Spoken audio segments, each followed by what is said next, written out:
सुप्रभात बच्चों। आज मैं आपको कुछ और क्वेश्चन भेज रही हूँ, आप इसे अपनी कॉपी में लिख लीजिएगा। ये जो एग्ज़ामिनेशन में क्वेश्चन आएंगे तो उसमें आपसे क्वेश्चन पूछा जाएगा आलेखन कितने प्रकार के होते हैं।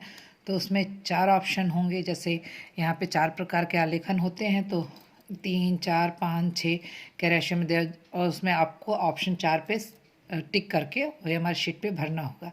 इससे पहले के वीडियो में मैं ये बता चुकी हूँ, मैं सिर्फ यहाँ पे आपको आंसर ही बताती हूँ, तो आप सब लोग अपनी कॉपी पे से लिख लीजिएगा।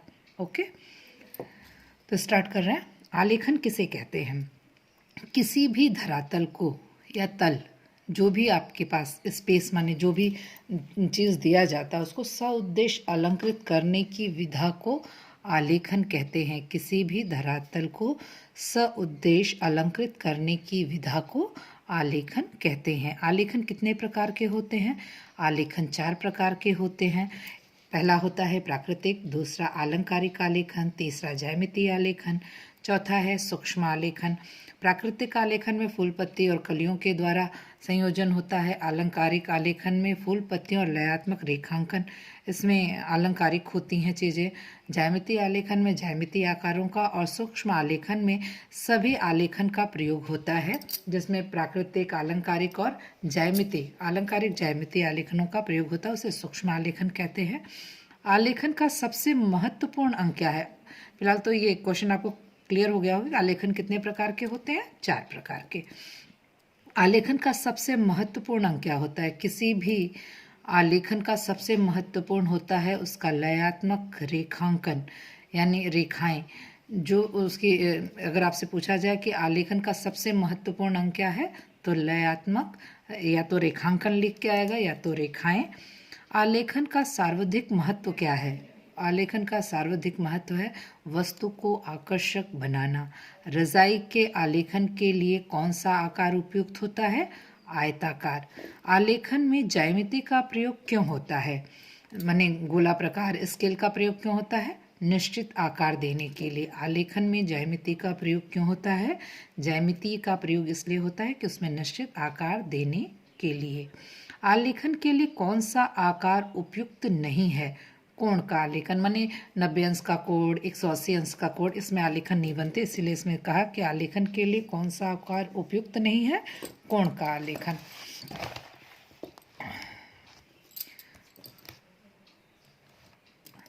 अब है 8वां क्वेश्चन, ज्यामितीय आलेखनों में किस प्रकार की रचनाओं का प्रयोग होता है? यहाँ पे मैंने आपको जो 4 आलेखन बताए थे उसमें एक ज्यामितीय आलेखन भी था, तो वही पूछ रहा है कि ज्यामितीय आलेखनों में किस प्रकार की रचनाओं का प्रयोग होता है। तो ज्यामितीय आलेखन में ज्यामितीय आकारों का प्रयोग होता है। कोने के आलेखन में किस आकृति का प्रयोग करना चाहिए? कोने का आलेखन त्रिभुजाकार होता है, त्रिभुजा आकृति का। छत के केंद्र को अलंकृत करने के लिए कौन सा आलेखन चित्रित करना चाहिए? इसका आंसर है केंद्रीय आलेखन। आलेखन के महत्वपूर्ण अंग क्या है?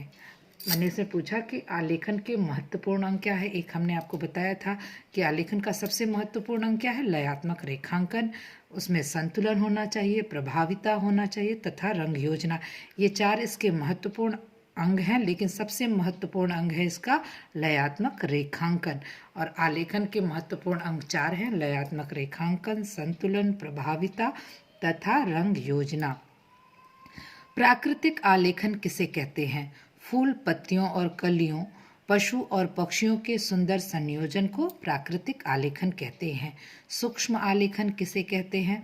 अलंकृत और ज्यामितीय आकारों के संयुक्त प्रयोग से जो आलेखन बनता है उसे सूक्ष्म आलेखन कहते हैं। आलेखन का वर्गीकरण किन आधारों पर किया जाता है?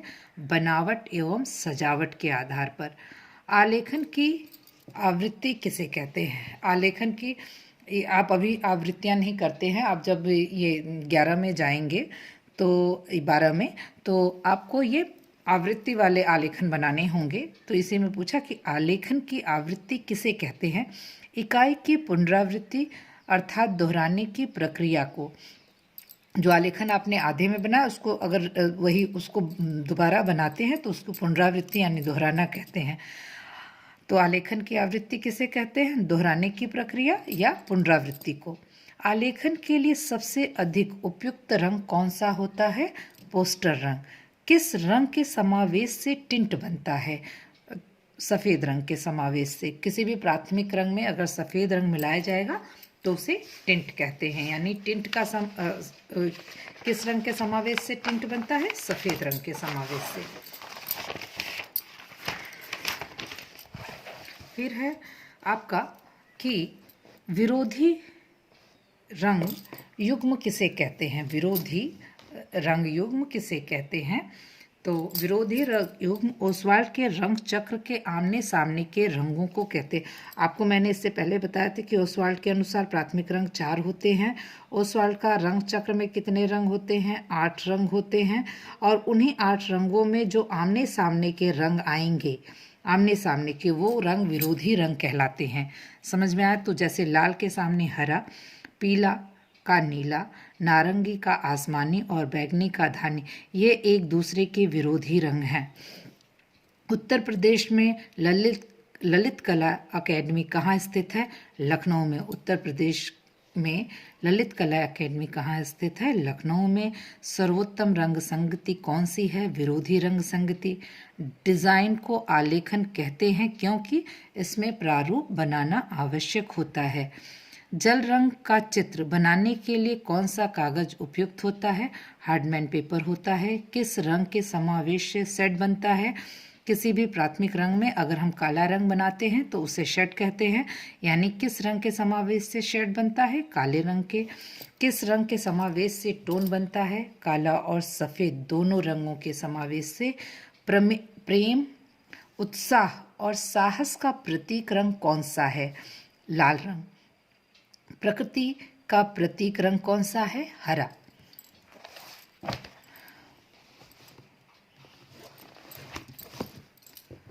हरा रंग है। और फिर ये आपको 4-5 क्वेश्चन और हैं, देखिएगा कि शांति और शुद्धता का प्रतीक रंग कौन सा है? शांति और शुद्धता का प्रतीक रंग कौन सा है? सफ़ेद रंग।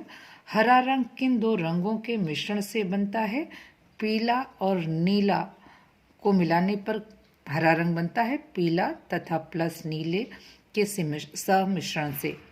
ऑयल कलर्स तेल रंग में कौन सा पेपर प्रयोग होता है? Oil paper. एकाकी रंग संगति में कितने रंगों का प्रयोग होता है? 1 रंग का प्रयोग होता है।